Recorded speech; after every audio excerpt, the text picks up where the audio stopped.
દેવભૂમિ દ્વારકા જિલ્લામાં ચોમાસાની અત્યંત નબળી સ્થિતિ વચ્ચે હવે દુષ્કાળનું સંકટ ઘેરાયું છે। અડધું ચોમાસું વીતી જવા છતાં જિલ્લામાં સરેરાશ માત્ર 6.41% વરસાદ નોંધાયો છે, એટલે કે લગભગ 94% વરસાદની ઘટ છે। ગંભીર સ્થિતિને પગલે જિલ્લા કોંગ્રેસ પ્રમુખ પાલભાઈ આંબલિયાની આગેવાનીમાં મોટી સંખ્યામાં ખેડૂતો અને પશુપાલકો એકઠા થયા હતા। કોંગ્રેસ દ્વારા જિલ્લાને તાત્કાલિક દુષ્કાળગ્રસ્ત જાહેર કરવાની માંગ સાથે અનોખું વિરોધ પ્રદર્શન કરી જિલ્લા કલેક્ટરને આવેદનપત્ર પાઠવાયું હતું। આ દરમિયાન કૃષિ મંત્રી જીતુ વાઘાણીના કથિત નિવેદન સામે પણ ખેડૂતોમાં રોષ જોવા મળ્યો હતો। દ્વારકાધીશ પર ભરોસો રાખવાની વાતના જવાબમાં ખેડૂતોએ દ્વારકાધીશની છબીની પૂજા અર્ચના કરી અને કૃષિ મંત્રીને સદબુદ્ધિ મળે તેવી પ્રાર્થના કરી હતી। આવેદનપત્રના આંકડા મુજબ ભાણવડમાં 9.75%, ખંભાળિયામાં 9.54%, કલ્યાણપુરમાં 3.41% અને દ્વારકામાં માત્ર 2.28% વરસાદ નોંધાયો છે।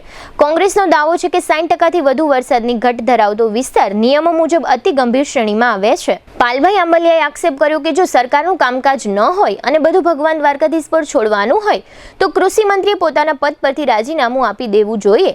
ખેડૂત આગેવાનોએ સરકારને ચીમકી આપી છે કે આગામી 8 દિવસમાં અથવા રક્ષાબંધન સુધીમાં નક્કર નિર્ણય નહીં લેવાય અને જિલ્લાને દુષ્કાળગ્રસ્ત જાહેર નહીં કરાય તો ગાંધી ચિંધ્યા માર્ગે ઉગ્ર જન આંદોલન કરવામાં આવશે।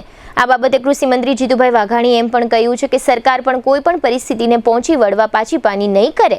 આ ઉપરાંત દ્વારકા કોરિડોર અંગે પણ મંત્રી જીતુ વાઘાણીએ મહત્વના સંકેત આપ્યા હતા।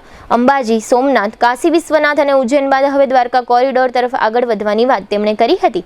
આ સમગ્ર વિષય અંગે કલ્યાણપુર તાલુકાના સૂર્યાવદર ગામના ખેડૂત અરજણભાઈ કણઝારિયાએ આપેલી વિગતો પ્રસ્તુત છે। મારે રાજ્ય સરકારને એક નમ્ર અપીલ છે કે દ્વારકા જિલ્લામાં નહિવત વરસાદના કારણે ખેડૂતોએ પોતાનું જે આજીવિકાનું બિયારણ હતું એ પણ ખેતીમાં વાવી દીધું છે અને છેલ્લા 2 મહિનાથી પાક વરસાદ ન થવાના કારણે આ પાક પણ સુકાઈ રહ્યો છે।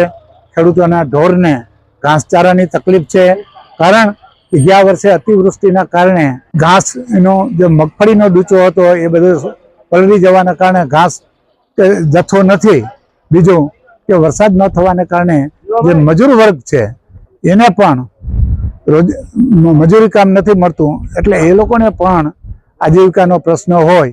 અને બીજું કે સાની ડેમથી માંડીને મેઢા ક્રીક સુધીના જે ડેમો છે સૌની યોજનામાં લિંક થયેલા દ્વારકા જિલ્લાના તમામ ડેમોમાં પાણી છોડે જેથી કરીને 100-200 ગામને પાણી મળી શકે અને એ પાણીના કારણે એમાં ઉત્પાદન થાય, ખેડૂતોને ઘાસચારો થાય અને એ ઉત્પાદન આવે તો આજુબાજુના ગામડાઓને મજૂર વર્ગ છે મજૂરી મળી જાય, રોજીરોટી મળી જાય। તો રાજ્ય સરકારને મારી વિનંતી છે દ્વારકા જિલ્લાની વહેલી તકે દુષ્કાળગ્રસ્ત જાહેર કરે। દુષ્કાળગ્રસ્તના નોર્મ્સ પ્રમાણે ઘાસ ડેપો, રાહત કામ, પાણીની ગામડે ગામડે વ્યવસ્થા અને સૌની યોજનામાં પાણી ભરે એવી મારી અપીલ છે।